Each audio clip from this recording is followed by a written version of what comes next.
Good morning and welcome to Grief Talks with Zen I'm Zen and the word for today is strong. I'd like to read for you a piece that I wrote a while back that's very important to me. It's called A Definition of Strength. I've always thought I was a strong person. What is wrong with me? Time after time, I am faced with this desperate plea from those who have experienced the death of a loved one. Their eyes are full of tears.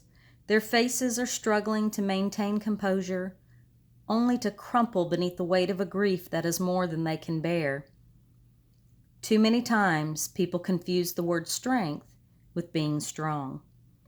When anticipating the death, or shortly after the death occurs, friends and family will approach us with the dreaded words, "Stay strong." The words themselves are meant to be encouraging or uplifting. However, the horrible truth is that they can sometimes be limiting and oppressive. How so? Think about this.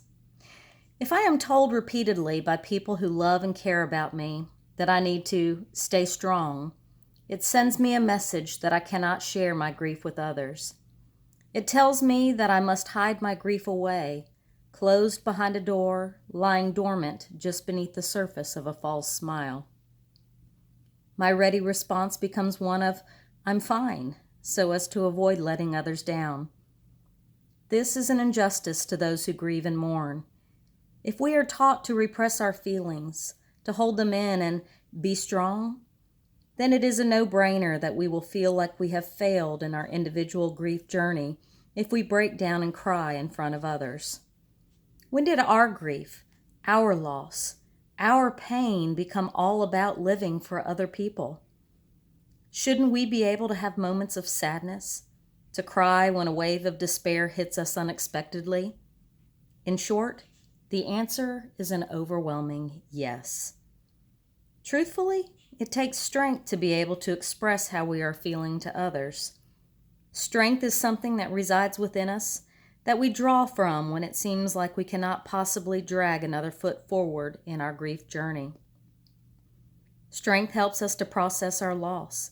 It guides us in decision-making and gives us the courage to face each day, even when we don't think that we can. Giving verbal cues to our friends and family, letting them know what we need or don't need from them, requires strength. Strength is about our inner ability to live. It is a want to. Having to be strong so that others will feel better about how we are grieving, or so that they will not worry about us, is simply a defense mechanism and one that we use often. It is human nature to say, "I'm fine," even when the inside of us is screaming with hurt and pain.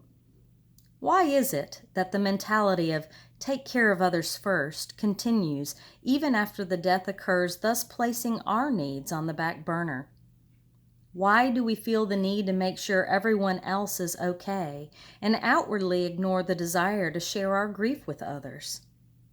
In short, I think that we can be both strong and show strength in our grief journey. The key is being able to recognize that you are strong by simply living, that strength is part of what brings you to live another day. Now, don't misunderstand. Outwardly showing a strong sense of character can be very important and is a very acceptable coping mechanism that can guide us through grief. My point is, if we choose to present to others that we are strong because it helps us to survive, fine.